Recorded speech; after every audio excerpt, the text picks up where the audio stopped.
Seydina Fall alias Bougazeli dans les locaux de la section de recherche de la gendarmerie de Colobane. Le député auditionné pour une affaire de trafic de faux billets de banque. Question, peut-on évoquer l'immunité parlementaire? Non, si la flagrance est établie.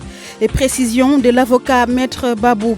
Avec ou sans accompagnement de l'État, la Sonacos prête à démarrer sa collecte.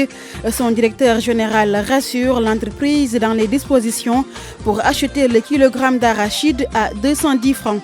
Lenteur notée sur la délivrance des procès-verbaux de constat, le garde des Sceaux s'engage à l'accélérer.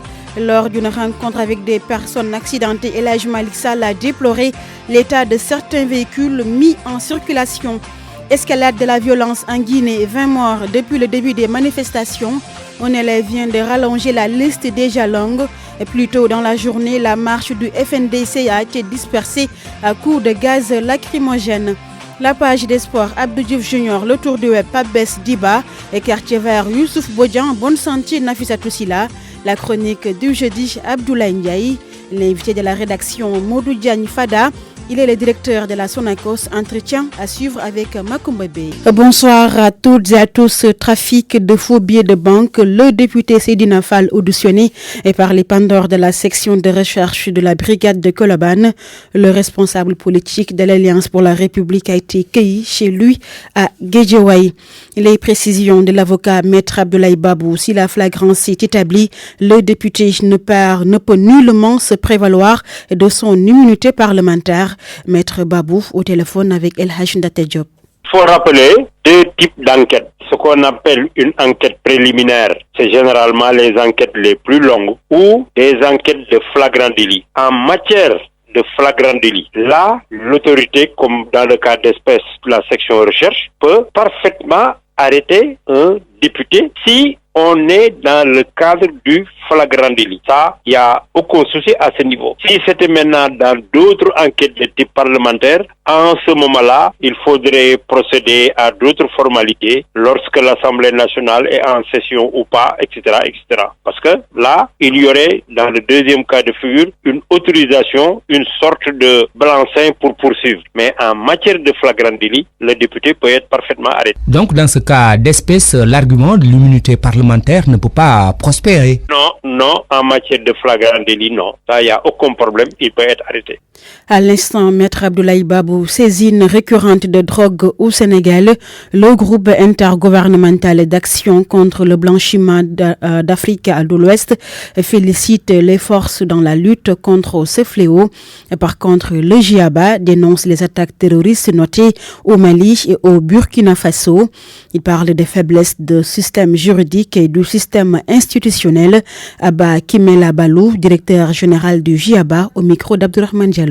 Pour ce qui concerne le Sénégal, la saisie des drogues permet de mesurer comment les autorités qui sont engagées dans la lutte contre les crimes transnationaux sont très organisées et efficaces. Pour ce qui concerne les attentats terroristes au Mali et au Burkina Faso, que nous déplorons parce qu'ils font beaucoup de victimes, cela est dû essentiellement aux faiblesses de tous les acteurs qui sont impliqués dans la lutte. Faiblesse des systèmes juridiques, faiblesse du système institutionnel, et les acteurs ne sont pas assez outillés pour pouvoir juguler ces différents fléaux. Donc c'est pour dire qu'il est nécessaire de penser, sinon de créer d'autres moyens pour éradiquer le terrorisme et œuvrer pour le développement de notre espace communautaire. L'association des maires du Sénégal condamne l'attaque du domicile du maire de Touba, Abdoulaye Hadka.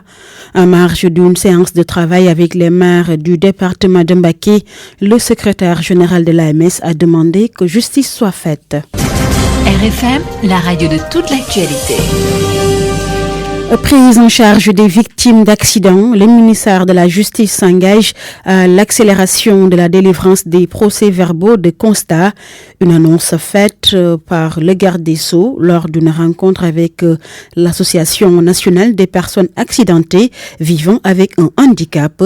Les deux parties ont lancé un message de sensibilisation en prélude au forum sur la sécurité routière prévu le 17 novembre à Modou Sabarba. Des lenteurs notées dans la procédure de délivrance des procès-verbaux de constat pour les victimes d'accidents. Le ministre de la Justice met fin à ce calvaire.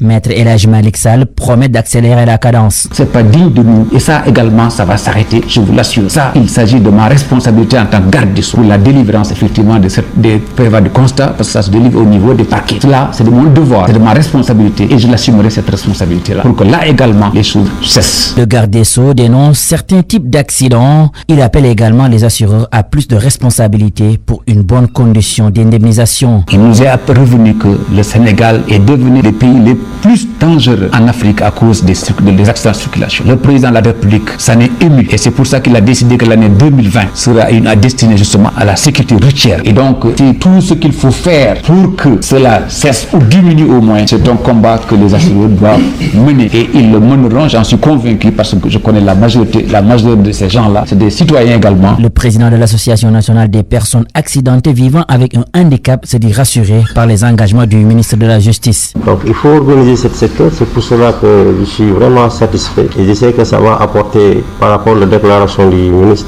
des Sceaux, je pense que sa déclaration va apporter une guérison physique et morale vers des victimes d'accidents, y compris les orphelins qui ont perdu leurs parents dans les accidents de la circulation. L'association compte continuer la sensibilisation en vue d'améliorer le processus de prise en charge des victimes d'accidents. Le ministre de la Justice, garde des Sceaux, déplore l'état vétuste de certains véhicules dans la circulation. Maître El Hadji Malick Sall appelle à la responsabilité de tous, notamment des autorités concernées. Il est avec Amadou Sabarba. Il y a des véhicules qu'on ne doit pas conduire. Quand on voit des véhicules qui n'ont pas de pneus, qui n'ont rien du tout, ces véhicules qui conduisent, parce que les accidents, c'est parfois lié au conducteur, mais c'est parfois également lié à l'état déplorable du véhicule. Parfois, quand vous circulez à Dakar, vous avez l'impression de vous promener dans un cimetière de véhicules. Ce n'est pas beau pour le pays, ce n'est pas digne pour le pays et c'est dangereux pour le pays. Là également, il faut que ça cesse. Nous avons une responsabilité, je disais, globale et collective, en ce sens que l'auteur d'un tel forfait doit être sanctionné de façon exemplaire. Et l'État, quand je parle d'État, je parle de toutes les structures de l'État, je parle des ministères, je parle des procureurs, je parle de la justice, tout, doit être au diapason pour immédiatement venir au secours de cette victime-là. À l'instant, le garde des Sceaux, El Hadji Malick Sall, premier forum de haut niveau sur la commande publique, une initiative du réseau africain de la commande publique qui regroupe 49 pays d'Afrique. Les institutions de régulation et de contrôle entendent échanger sur la problématique au moment où l'Afrique veut une monnaie unique. Nafissatou Silla. C'est dans un contexte de projet de création d'une monnaie africaine unique qu'il urge de préparer le terrain et rendre plus efficace le système de commande publique. Pour Saher Niang, directeur général de l'ARMP, par ailleurs président du réseau africain de la commande publique, c'est une nécessité. Les projets de création d'une monnaie unique africaine et de mise en place d'une zone de libre-échange ouvrent de larges perspectives qui permettent de nourrir l'optimisme quant au devenir de notre continent, l'Afrique. La réalisation de ces ambitions formulées par nos plus hautes autorités est tributaire de l'appropriation par nos États des principes de transparence et d'équité dans la gestion de la commande publique. Le RACOP se propose ainsi d'impulser les réformes des systèmes de la commande publique. Un tel objectif appelle à la célérité des procédures, à la modernisation des systèmes nationaux et à la dématérialisation des opérations. Pour l'État du Sénégal, les commandes publiques doivent profiter aux PME, PMI et au secteur privé. Mohamed Boun Abdallah Dionne, secrétaire général de la présidence. L'orientation donnée actuellement au marché public doit pouvoir générer des retombées significatives pour le secteur privé africain et pour les PME, PMI en particulier, en leur facilitant l'accès à la... Le réseau africain de la commande publique veut ainsi poser les jalons d'une plateforme solide et sur ce, il bénéficie de l'appui de la Banque mondiale et de la Banque africaine de développement. 22h11, merci de choisir la RFM pour vous informer. RFM, fréquence de modulation 94.0, la radio en puissance.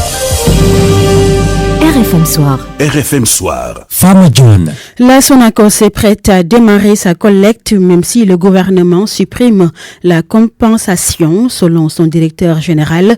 Cette mesure ne devrait pas exposer les producteurs à une mévente, parce que l'arachide est très recherché sur le marché. Moudou Diagne Fada au micro de Makumba Bey. Je ne suis pas une voix autorisée pour parler au nom du gouvernement, pour dire qu'il n'y aura pas de compensation ou pas. Moi, je suis chef d'entreprise, donc je manage une société. Mais ce que je peux dire, c'est que moi, je suis prêt. La Sonacos est aujourd'hui prête à aller sur le terrain, acheter le kilogramme d'arachide à 210 francs et peut ne pas s'attendre à une compensation. Donc ça, quand même, nous sommes en train en tout cas de prendre les dispositions pour pouvoir acheter la récolte des paysans à 210 francs le kilo. Et nous pensons que cela doit être fait parce que la Sonacos a une mission de service public, la Sonacos a une mission sociale. Nous ne pouvons pas laisser les graines entre les mains des paysans ou alors permettre à ce que les graines soient vendues à un bas prix tel que suggéré par certains. Mais est-ce que la conséquence ne serait pas une mévente parce que les huiliers du privé ne pourraient pas s'engager pour de grosses quantités? La Sonacos est leader dans l'agro-industrie et leader au niveau des huiliers. Nous connaissons les capacités de collecte de chaque entité. Je ne pense pas qu'on puisse aboutir à une situation de mévente. L'arachide est couru à travers le monde. Modou Diagne Fada qui sera l'invité d'RFM soir.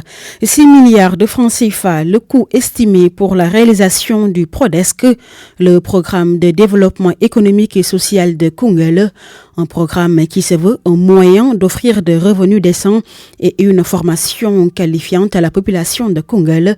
Ainsi, pour la récolte de fonds, le conseil départemental fait recours à un forum ce samedi 16 novembre dans la dite localité.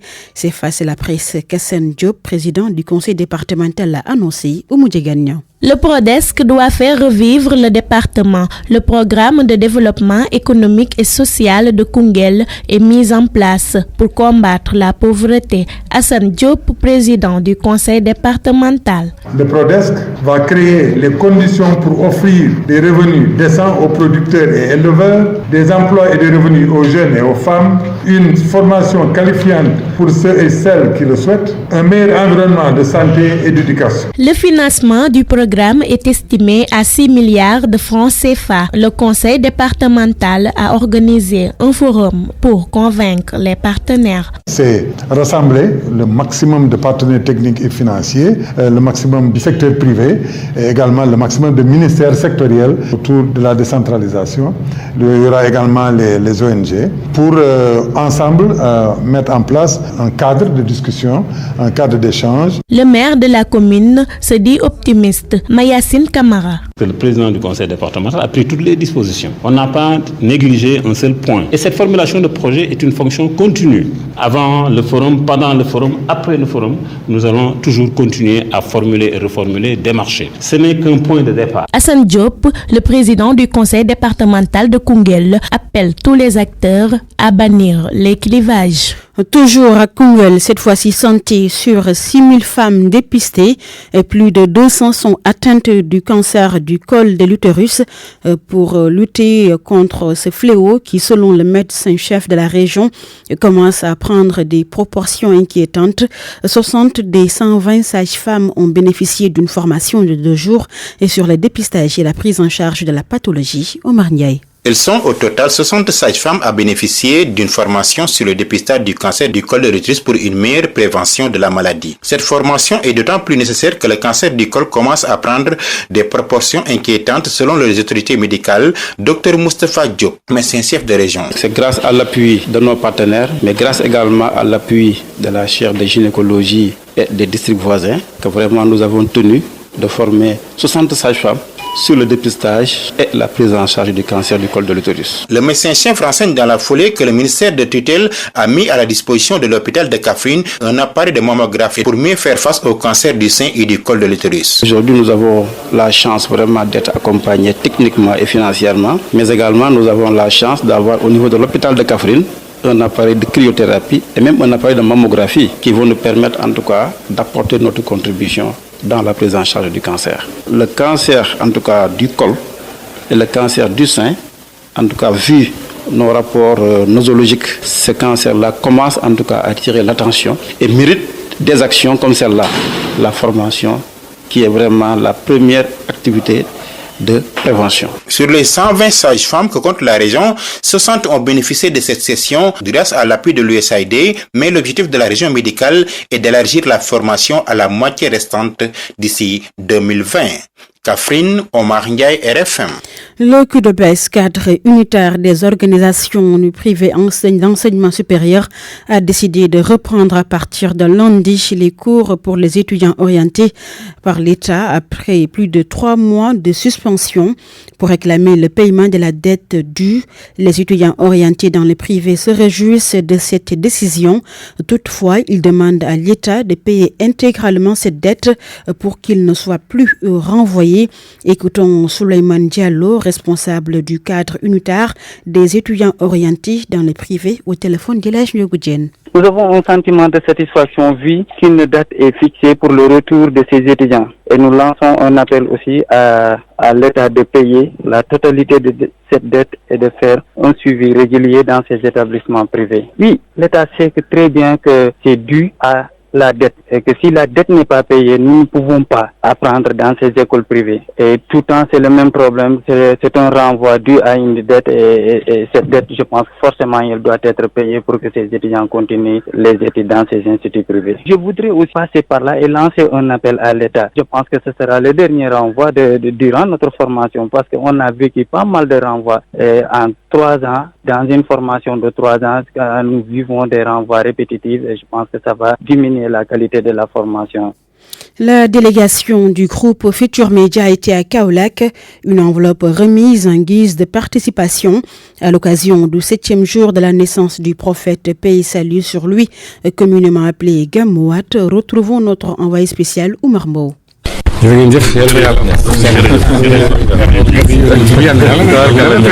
La délégation des groupes Futur Média est accueillie à bras ouverts par l'imam de Medina Baye. Une enveloppe financière, un lot de bouteilles d'eau et des t-shirts ont été remis à l'imam par GFM en guise de participation au Gamouat. Cheikh Tidiane Cissé a le cœur rempli. Cette rencontre est bénie par le prophète, paix et salut sur lui. Nous sommes très contents de ce geste du groupe Futur Média. Après l'imam, la dite délégation a fait cap chez le représentant du Khalif de Medina Baye. Dans son discours, Mohamed Maï Ibrahim Agnès a béni le groupe. Mes prières à Youssoundour et tout le personnel du groupe. Je souhaite plein succès à la RFM, qu'elle soit une radio internationale. Vu la dimension internationale du Gamou, le groupe Futur Média ne compte pas manquer Daoud Diouf, chef de la délégation. Le Gamou de Medina Baye, c'est le Gamou le plus international. On y trouve des Américains, des Nigérians, des Ghanéens, des Mauritaniens, des Gambiens, du Sierra Leone, toutes les nationalités se retrouvent ici. Donc, nous, on a compris cela au niveau de GFM pour faire de ce Gamou aussi un Gamou international. RFM, TFM, L'Observateur, IGFM, TFM Religion, bref, tous les supports des groupes Futur Média ont déployé des équipes pour bien couvrir le Gamouat. Omar Mbow, Medina Baye, RFM. L'actualité internationale. En Guinée, la marche du Front National pour la défense de la Constitution a été dispersée ce jeudi à Conakry à coups de gaz lacrymogène. Des échauffourées ont éclaté sur l'autoroute Fidel Castro où des opposants au projet de référendum constitutionnel s'étaient donné rendez-vous pour une marche de protestation et des manifestants ont été blessés. Un d'entre eux a finalement rendu l'âme en début de soirée, ce qui porte à 21 le nombre de personnes tuées. Correspondance à Conakry d'Alun Bem Diallo. Le cortège des manifestants est parti à 13h au rond-point de l'aéroport de Conakry. Il est 13h33 quand les accrochages entre manifestants et forces de l'ordre ont éclaté au carrefour Condé-Bougny où un dispositif sécuritaire a été déployé.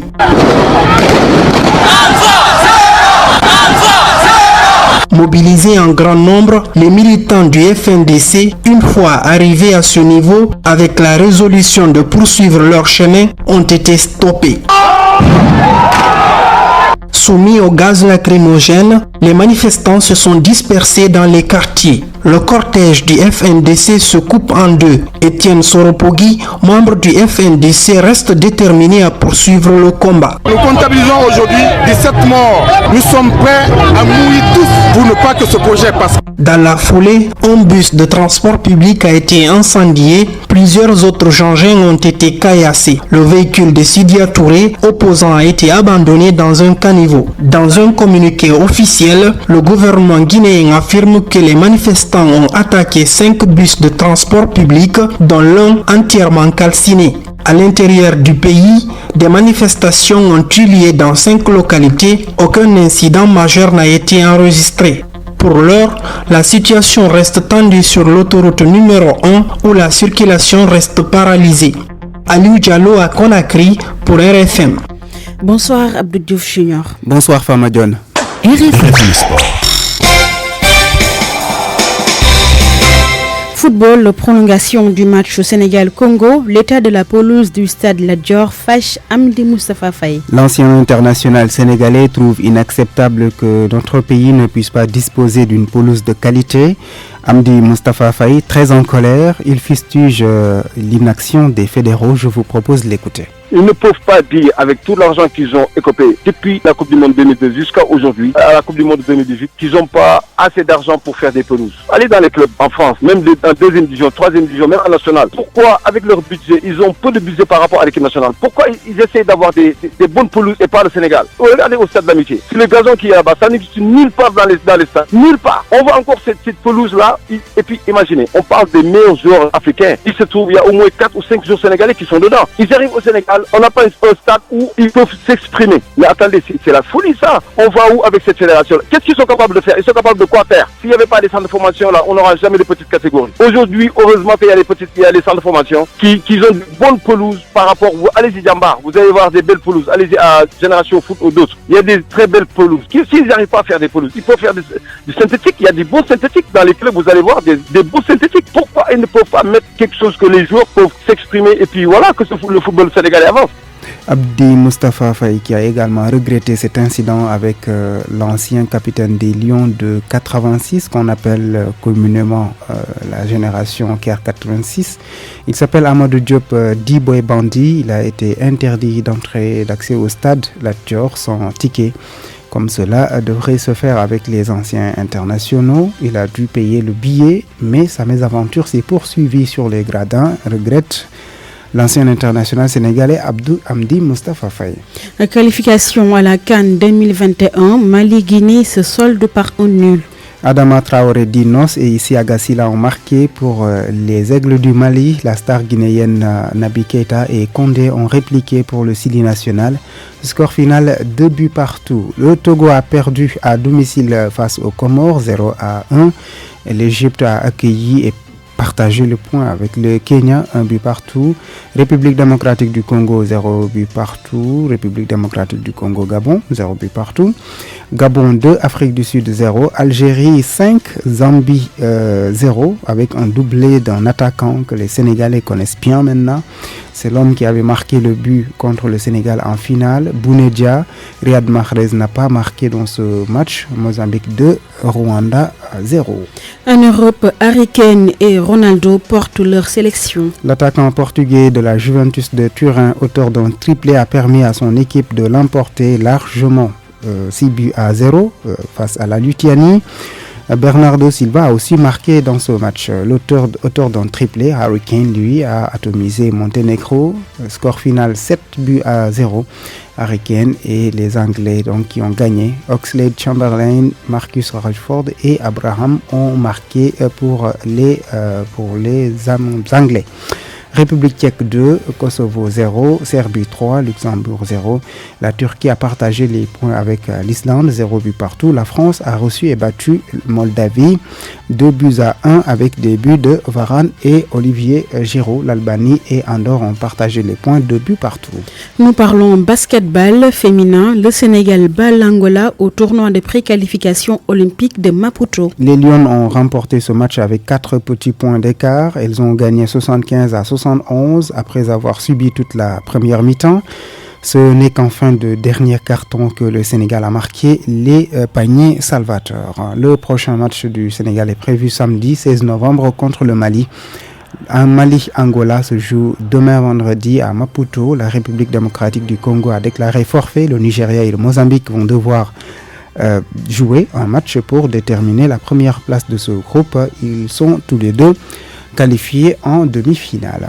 Le cyclisme Tour du Sénégal, Bécaye Traoré, très heureux d'arriver 3e à l'issue de la 4e étape. C'est une grosse performance pour le coureur sénégalais, une motivation pour lui avant la 5e étape Thiès-Saint-Louis prévue ce vendredi. Nous l'écoutons, Bécaye Traoré, avec notre envoyé spécial Abdoulaye Diop. Aujourd'hui, je voulais vraiment remporter cette étape. La forme était là et je sentais que je pouvais le faire. J'ai lancé des attaques tout au long de la course, mais à chaque fois, il me rattrape. Et une fois à l'arrivée, il y avait un sprint, mais l'un des Allemands m'a bloqué.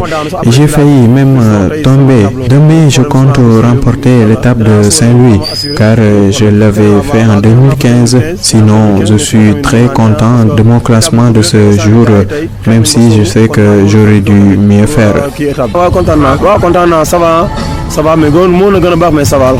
À l'instant, Bécaye Traoré, dont les propos ont été recueillis et traduits par Abdoulaye Diop, qui suit pour nous le Tour du Sénégal, la 4e étape qui a été remportée par l'Allemand Keller Hermann. Didier Mouniyenaza reste maillot jaune, il s'agit du coureur rwandais. On termine par de la pétanque. Le Sénégal organise la 2e édition du tournoi international de Dakar. Plus de 300 boulistes sont attendus à Dakar. L'Open international de pétanque de Dakar aura lieu les 15, 16 et 17 novembre. Le Sénégal va présenter une équipe jeune. La Fédération sénégalaise de sport bouliste a fait face à la presse ce jeudi. Soda Thiam. Tout est fin prêt pour la 2e édition de l'Open international de Dakar de pétanque, selon le président de la Fédération sénégalaise de la discipline. Cependant, le deadline pour les inscriptions des autres pays est reporté, nous dit Ghassan Ezzedine. Tout est fait, tout est prêt. Là, à l'heure actuelle, il y a 110 équipes. Mais on a reçu des appels, il y a des gens qui arrivent à la route. Et c'est pour ça qu'on a retardé de 24 heures l'arrêt des inscriptions. Ils quittent la Mauritanie, le Mali, le Niger, tout ça. On est obligé de les attendre. Pour cette édition, une innovation est notée du côté du Sénégal. Une équipe novice formée par Fallou Sek, Mohamed Boub et Amir Dahala. On ne va pas mettre la pression, donc nous préparons leur futur, on dit, voilà. La triplette, c'est prendre les 3 meilleurs joueurs, les mettre ensemble, ils ne vont pas passer le premier tour. Parce qu'une triplette, il faut que ce soit complémentaire, des amis qui se connaissent, voilà. Donc c'est pour ça qu'on a laissé nos ténors jouer entre eux pour voir après qui va être performant et qui ne soit pas. Et à partir de ça, nous prendrons une équipe nationale adulte qui va aller participer l'année prochaine en Suisse, dans les championnats du monde de boule en Suisse. Le président Ghassan Ezzedine revient sur le déroulé de la compétition. Les poules de 5, donc après le premier tour, nous prenons les 64 premiers qui vont être qualifiés pour la suite de la compétition et les autres qui sont éliminés, donc ils vont jouer la Coupe des Nations. Le tournoi est prévu du 15 au 17 novembre à l'hôtel Ngor Djarama. Le budget de cette édition s'élève à 50 millions de francs CFA. Le vainqueur du prix du grand concours va empocher 6 500 000 de francs CFA. C'est avec du pétanque que nous bouclons cette page des sports. Merci Abdou Diouf. Le tour du web sur RFM. Pas baisse débat. Bonsoir et bienvenue. Tout d'abord avec Dakar Actu à sa une, l'arrestation du député Seydina Fall Bougazeli. Le journal en ligne souligne juste en quelques lignes que le député de l'APR serait impliqué dans une affaire de trafic de faux billets de banque. La même information est aussi à la une de l'Eral. Le confrère citant TFM rapporte que Bougazeli est actuellement gardé à vue à la section de recherche de la gendarmerie. Sénéweb nous parle de toute autre chose et il s'agit notamment du meurtre d'Aminata Ka à Malika. Le site révèle qu'elle portait une grossesse de 3 mois. Le mari a été arrêté selon Sénéweb. À la une de ActuSen, la position de la RADDHO sur la promotion de l'homosexualité. Notre position par rapport à l'homosexualité, c'est la protection des personnes, de leurs droits, quelle que soit leur orientation sexuelle, leur race, leur culture ou leur religion. Terminons avec RFI.fr. Le confrère nous parle de la fermeture des frontières du Nigeria. Une réunion de haut niveau réunissant des ministres béninois, nigérians qui s'entretiennent avec leurs homologues nigérians. Merci à toutes et à tous. Merci à vous, Pabès Diba, quartier vert, Youssouf Bodjan. Bonsoir et bienvenue.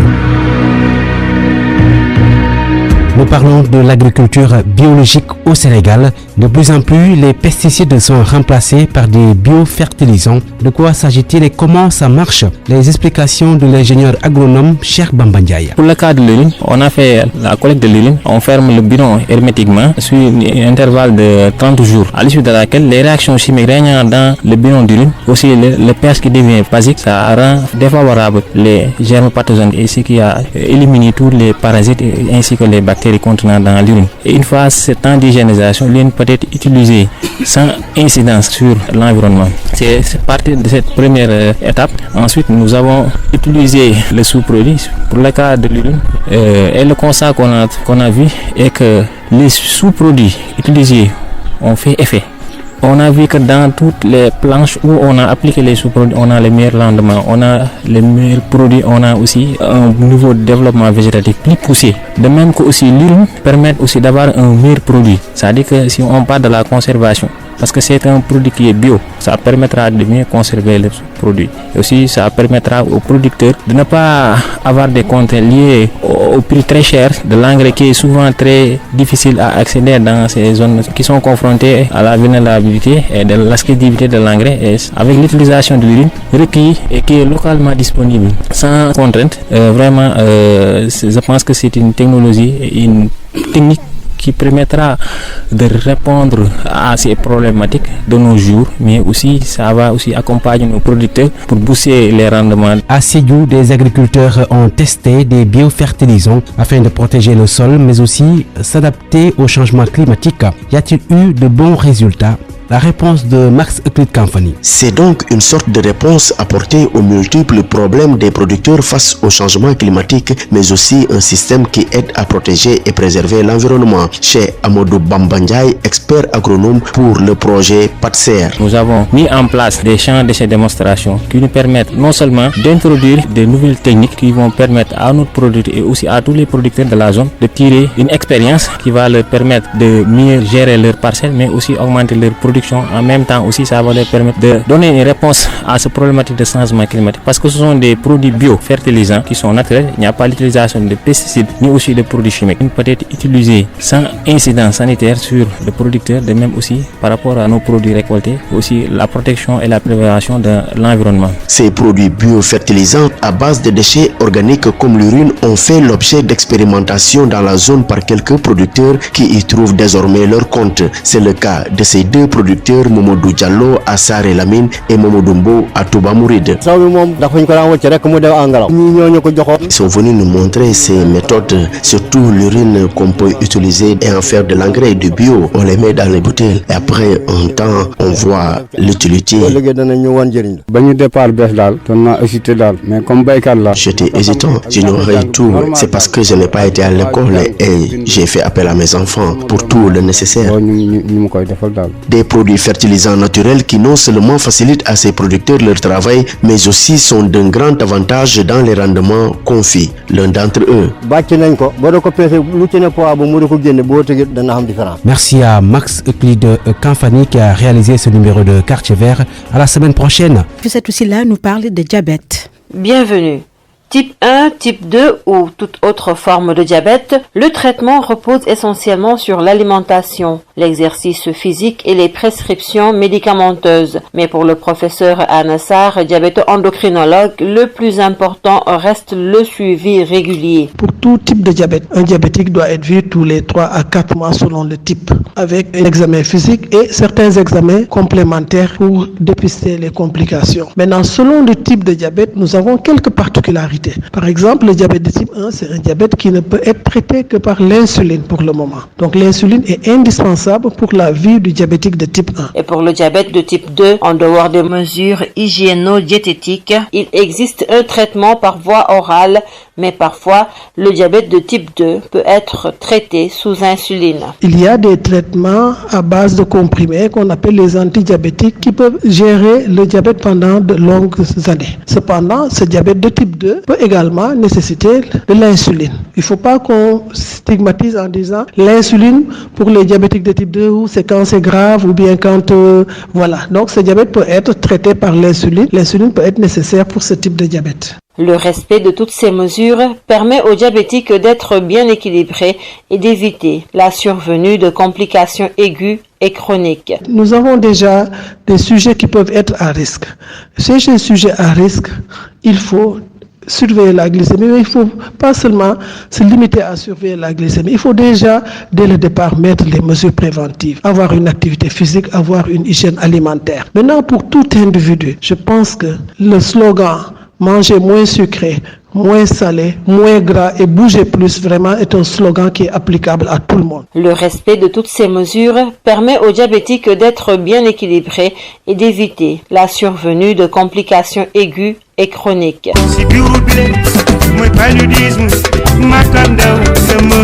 Bonne santé vous a été offerte par le ministère de la Santé et de l'Action sociale à travers le programme national de lutte contre le paludisme. Engageons-nous tous pour l'élimination du paludisme au Sénégal.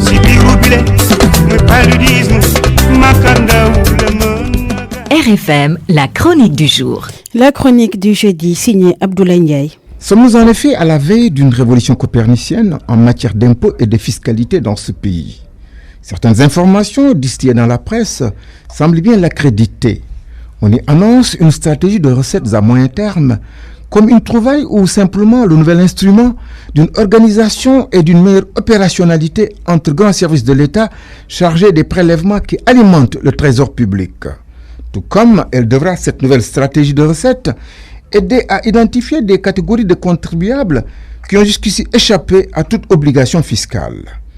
Il est bien vrai que dans un pays où l'activité économique se situe pour une large part dans un secteur dit informel, véritable ventre mou de toute tentative de politique d'imposition, le pari d'une justice par l'égalité de tous les citoyens devant la contribution aux charges publiques demeure difficile à établir.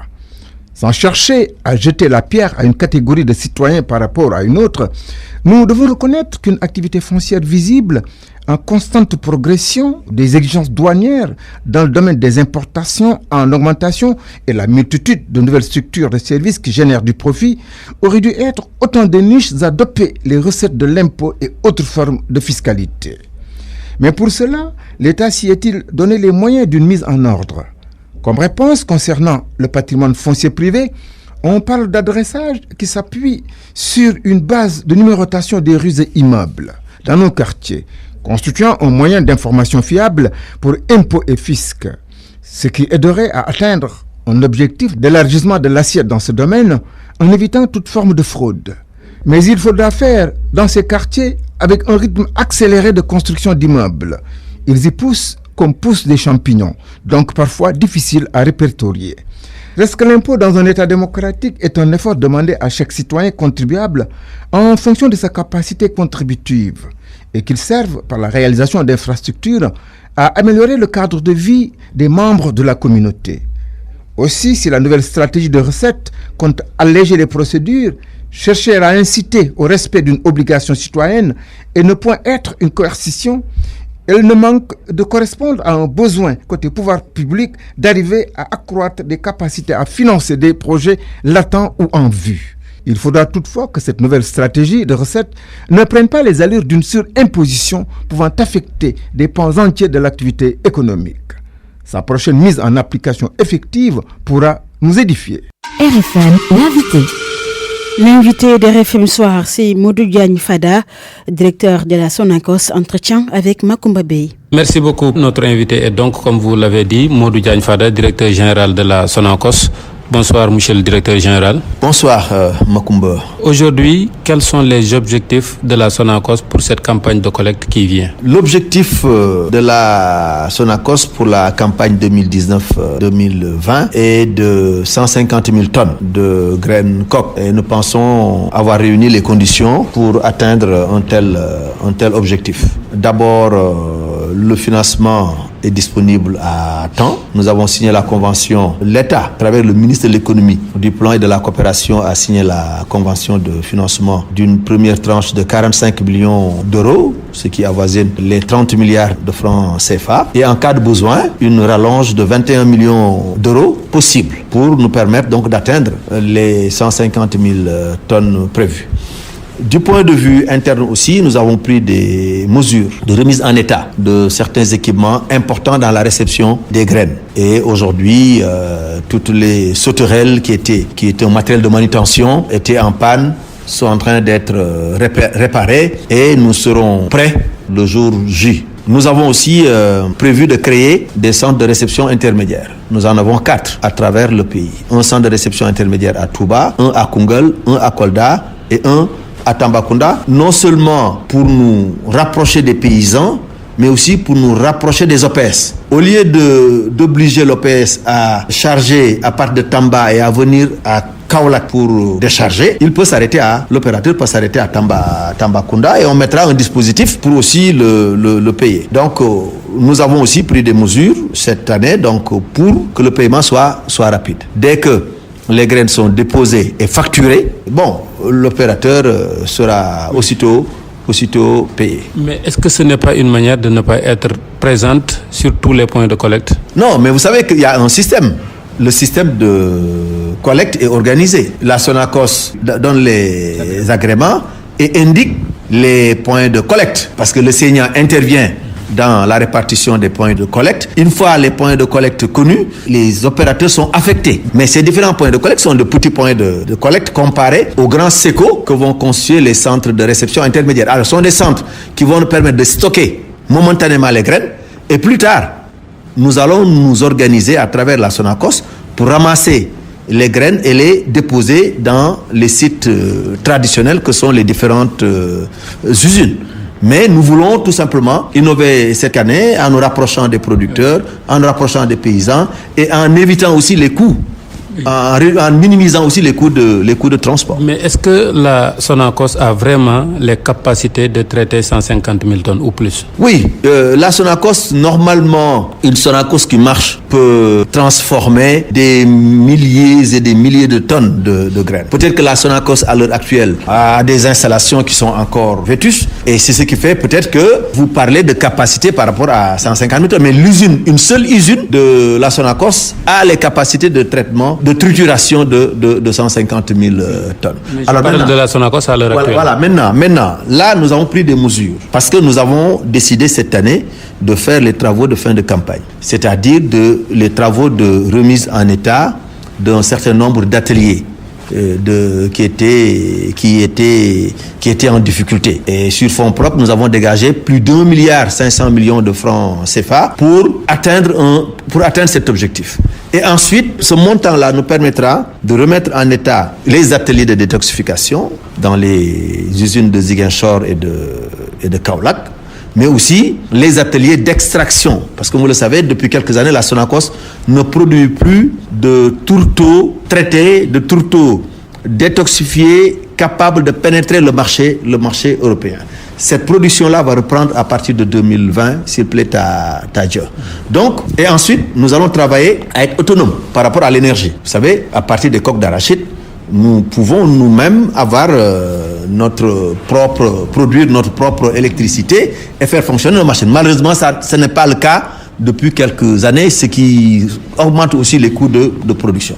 Nous avons prévu, dans le cadre des travaux de fin de campagne, vraiment de bien avancer dans ce domaine-là. Et une fois que ces travaux de fin de campagne vont se réaliser, bien entendu, les capacités de production de la Sonacos vont être augmentées, ces taux de rendement aussi vont être augmentés, on va avoir de meilleures conditions de stockage de nos graines et de nos produits finis ou semi-finis. Et bien entendu, dans ces conditions-là, nous pouvons parfaitement transformer 150 000 tonnes. Une partie des 150 000 tonnes. Parce qu'une partie aussi doit être réservée pour des semences pour les paysans pour la campagne suivante. Et une autre partie doit être aussi exportée à l'extérieur. C'est ce qu'on appelle l'arachide de bouche ou les graines décortiquées de façon générale que nous allons exporter en Europe et en Chine. Donc, ces trois composantes de la transformation devraient nous permettre facilement de traiter les 150 000 tonnes collectées. Est-ce que vous avez reçu les 3 machines de décortiquage qui étaient commandées par votre prédécesseur,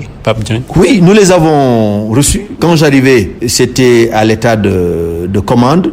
Une machine était en mer. Alors les 2 autres machines, plus cette machine-là, sont arrivées. Et aujourd'hui, les machines sont dans les différents sites qui étaient prévus, à savoir Diourbel, Ziguinchor et Kaolack.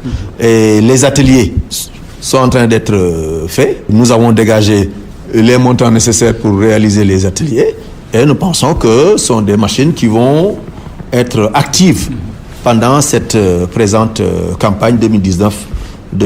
Un autre grand problème que vous avez trouvé ici, c'était celui de l'écoulement de votre production, surtout en huile. Est-ce que maintenant c'est réglé? La Sonacos parvient à s'insérer dans le marché et vendre? En huile raffinée, oui, nous avions trouvé un gros stock d'une dizaine de milliards à la Sonacos de Dakar. Bien entendu, depuis lors, nous avons pris un certain nombre de mesures et c'est l'occasion de féliciter les services, le service vente locale, le service vente export, le service marketing et l'ensemble de la Sonacos qui se sont mobilisés pour engager des initiatives, notamment des caravanes dans la banlieue, caravanes à Dakar, dans les grands marchés. Nous avons fait le tour et moi-même, je me suis retrouvé sur le terrain à la tête des forces de vente de mon entreprise pour pousser. Et on a organisé aussi une caravane pour le Magal de Touba. Récemment, on a organisé une caravane à Tiawan, à Kaolack, à l'occasion du Gamou. On a renoué le contact avec les grandes surfaces et tout ça nous a permis aujourd'hui d'être un peu présents. Je crois que nos produits, Arador, Niani, Ninal, qui étaient absents des rayons sur grandes surfaces, tout comme dans les marchés, je crois que commencent à être présents. Est-ce que vous pouvez faire... Ensuite, la dernière mesure a été d'ouvrir des dépôts dans nos entreprises de Louga. Il y a un dépôt d'huile raffinée à Louga, à Kaolack, à Ziguinchor, etc., etc. Et on va poursuivre cette politique. Parce que même dans les localités où il n'y a pas d'usine Sonacos, on va ouvrir des dépôts. Sonacos à Thiès, à Saint-Louis, à Tambacounda, pour que le produit, parce que c'est une grande fierté pour nous de pouvoir dire que nous avons la matière première et nous l'avons transformée jusqu'à l'huile de table. Quand on connaît toutes les vertus de l'huile d'arachide, nous allons pousser, en tout cas pour reprendre notre part de marché. Il y a aussi la nomination d'un directeur commercial, comme vous avez dit, mais est-ce que, par exemple, sur le stock de plus de 10 milliards que vous avez trouvé ici, vous pouvez dire tant de milliards ont été vendus? Ah oui, nous avons tout vendu. Nous avons tout vendu. Aujourd'hui, ce que vous avez comme stock, 500 tonnes, c'est de nouvelles productions. Mais comme vous le savez, quand vous vendez au niveau de la Sonacos, que vous vendez de l'huile raffinée, 70% reviennent à ITFC, qui est la filiale qui nous accompagne dans la commercialisation. Quand vous vendez de l'huile brute, 100% sont remboursés à ITFC. Donc rien ne passe dans les comptes de... Oui. Quand vous vendez les tourteaux, de même. Donc, parce que c'est comme ça que la dette a été structurée. Donc, la Sonacos, et c'est ça nous a permis de ne plus être en défaut de paiement. Quand je prenais la tête de la société, mais toutes les échéances, la Sonacos était en défaut de paiement. Mais aujourd'hui, depuis le mois de mai, nous ne sommes plus en défaut de paiement avec ITFC. Mieux, nous payons même par anticipation les échéances. Parce que tout simplement, nos produits sont écoulés, sont vendus. Donc vos propriétés immobilières qui allaient être vendues ne le seront plus? Alors, en tout cas, avec toutes les banques. Parce que vous savez d'abord, ce que nous avons d'abord réussi, c'est d'établir le contact et le dialogue avec nos partenaires. Nous leur avons parlé. Nous avons trouvé des consensus, ou nous sommes en train de trouver des consensus avec nos partenaires les banquiers. Il n'y aura plus de vente? En tout cas, les procédures qui avaient atteint un certain niveau, aujourd'hui sont stoppées ou ralenties parce que nous avons quand même fait des efforts qui ont été appréciés par nos partenaires les les banquiers. Mais aujourd'hui, nous avons appris que l'État projette de ne pas injecter une subvention, une compensation pour la collecte. Est-ce que la Sonacos est prête à aller dans le marché sans cette compensation? Voilà, je crois que le terme le plus approprié, c'est la compensation. Parce qu'on laissait d'abord les huiliers, y compris la Sonacos, acheter la graine officiellement à 210. Arrivé à l'usine, ça nous coûte 237, 238, 240, ça dépend du coût du transport. Et après, à la fin de la campagne, selon le tonnage acheté par les uns et les autres, plus tard, l'État compense. Alors, je ne suis pas une voix autorisée pour parler au nom du gouvernement, pour dire qu'il n'y aura pas de compensation ou pas. Moi, je suis chef d'entreprise, donc je manage une société. Mais ce que je peux dire, c'est que moi, je suis prêt. La Sonacos est aujourd'hui prête à aller sur le terrain, acheter le kilogramme d'arachide à 210 francs et peut ne pas s'attendre à une compensation. Donc ça, quand même, nous sommes en train, en tout cas, de prendre les dispositions pour pouvoir acheter la récolte des paysans à 210 francs le kilo. Et nous pensons que cela doit être fait parce que la Sonacos a une mission de service public, la Sonacos a une mission sociale. Nous ne pouvons pas laisser les graines entre les mains des paysans ou alors permettre à ce que les graines soient vendues à un bas prix tel que suggéré par certains. Oui, mais est-ce que la conséquence ne serait pas une mévente parce que les huiliers du privé ne pourraient pas s'engager pour de grosses quantités? La Sonacos est leader dans l'agro-industrie et leader au niveau des huiliers. Nous connaissons les capacités de collecte de chaque entité. Je ne pense pas qu'on puisse aboutir à une situation de mévente. L'arachide est couru à travers le monde. Il y a beaucoup de pays qui ont besoin de l'arachide sénégalaise. Il y a beaucoup de partenaires qui courent vers le Sénégal pour acheter sa production. Donc je ne pense pas qu'il puisse y avoir de mévente. Ce que je demande à mes parents, les paysans, qu'ils refusent de bazarder leur production, qu'ils refusent de vendre leur production à un prix inférieur à 210 francs, si tel est le prix officiel arrêté par le gouvernement. Mais je pense que ce que vous devez demander, c'est à ce seigneur-là que vous devez le demander, c'est de fixer le plus rapidement le prix. Parce qu'aujourd'hui, les gens ont des besoins qu'ils ne peuvent pas attendre. Oui, moi je ne suis pas chef du Seigneur. Je suis membre du Seigneur. Oui, nous en tout cas, nous appelons le Seigneur le plus rapidement possible à convoquer la réunion pour fixer le prix, pour proposer le prix aux producteurs.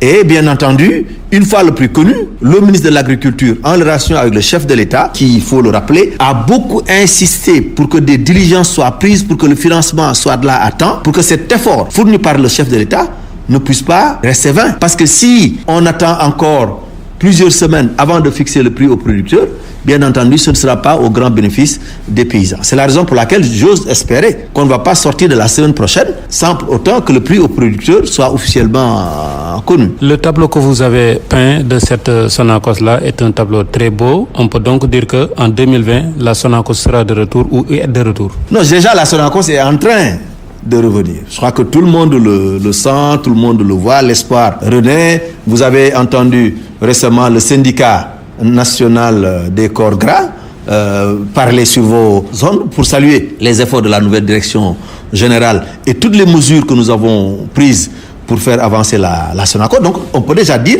que la Sonacos est de retour, mais le grand retour, nous l'attendons en 2020, Inch'Allah. Surtout quand le plan de redressement de 16 milliards que nous avons concocté, qui est dans le circuit, qui a quitté le ministère de l'Agriculture pour le ministère de l'Économie, du Plan et de la Coopération, surtout quand ce plan-là sera financé par les partenaires techniques et financiers du Sénégal. Mais déjà, nous nous débrouillons sur fonds propres, par nos propres moyens, avec le soutien politique du président Macky Sall, mais aussi de son gouvernement à travers le ministère de l'Économie, du Plan, de la Coopération, le ministère des Finances et du Budget et surtout le ministère de tutelle, à savoir le ministère de l'Agriculture. Donc avec le nouveau système que vous avez mis sur pied, cette année, il n'y aura pas de longues files qui attendent pour décharger l'arachide. C'est l'objectif. La création des centres de réception intermédiaires doivent nous permettre de désengorger les usines de Ziguinchor, de Kaolack et de Louga. Et ensuite, nous avons aussi demandé aux usines, pour que ça soit plus rapide, non seulement d'ouvrir plusieurs points de déchargement dans les usines, le maximum en tout cas, et nous avons fixé des tonnages à chaque entité, mais même les manœuvres chargées de décharger, nous allons les payer par tonnage. Avant, c'était par heure. Et quand vous payez un Falen ou un Nyangyen par heure, le travail, on a constaté que le travail ne sera pas rapide. Mais ici, ils seront payés par tonnage. Et nous pensons que c'est un ensemble de mesures qui devraient nous permettre d'atteindre nos objectifs et de ne plus avoir des files indiennes assez longues devant les usines, même si nous savons qu'il y aura toujours quand même un moment de rush que nous allons gérer.